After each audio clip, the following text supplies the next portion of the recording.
Hi, and welcome to Trinity's Video Safety Training Series. Today's safety topic is about trip hazards specific to electrical cords and extension cords. As with anything that we do here, we want to always start by keeping in mind our 9 Trinity character values. Just like an athlete, we need to build or rebuild mental muscles that are related to habits to have these character values benefit us.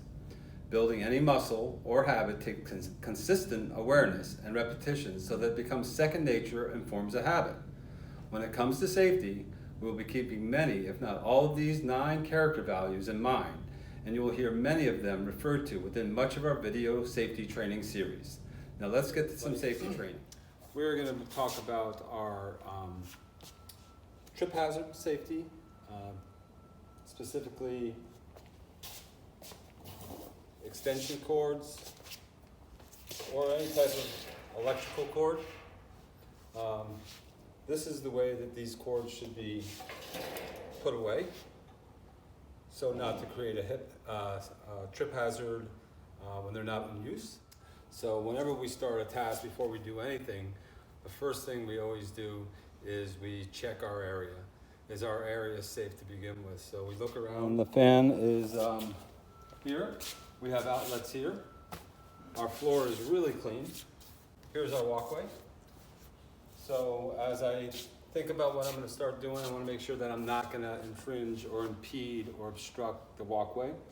And we're going to start by looking at our equipment, which is the fan itself. You take a good look. Again, the discipline is to stop and to assess and make sure that the equipment we are about to use is in workable condition, workable safe condition. So everything looks to be safe. Take the wire out. And the big thing with anything that's electrical is you want to check, make sure the wires are safe, they're not cut. And then the actual plug itself, make sure there's no damage to the plug. Check our extension cord itself. So in doing so, we unravel it.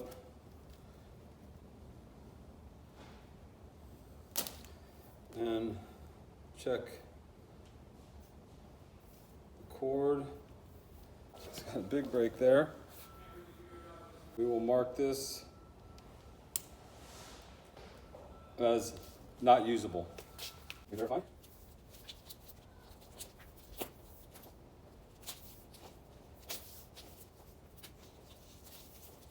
You just run your hand along it.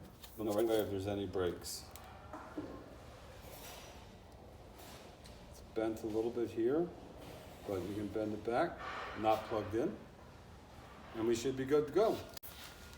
And then into our power source outlet. And after that, we want to go ahead and secure our excess line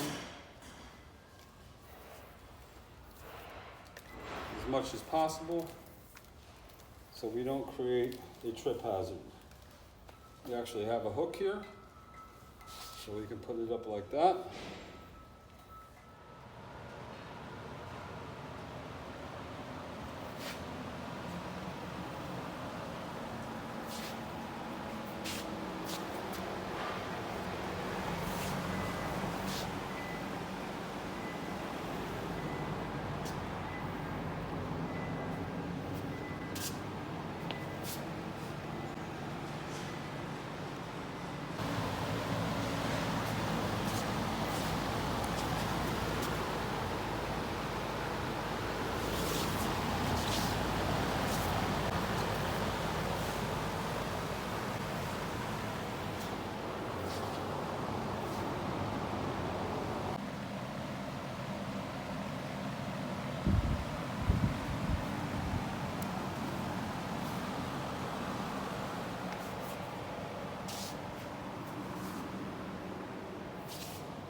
So let's just have a summary review of everything that we went over today and trained in as far as it goes with trip hazards pertaining to electrical cords or extension cords.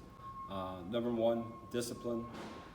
Assess your area, make sure it's safe, make sure there's no trip hazards already, know where your walkways are, make sure there's no slip hazards. Once you've assessed the area, double check your cords, extension cords, make sure there's no defects or tears or breaks in the cord line or in the plug itself. Double check your machinery, make sure there is no defects with your machinery.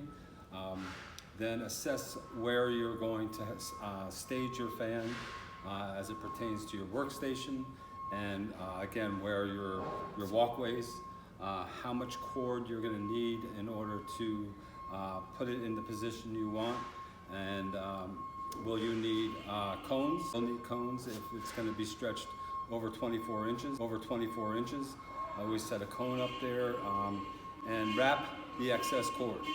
Always wrap the excess cord, and stay curious. Ask your supervisor if you have any questions. If you're unsure if you've done it right, double check with him, or if I'm available, please come and check with me anytime. Most importantly, let's stay safe, guys. Thanks.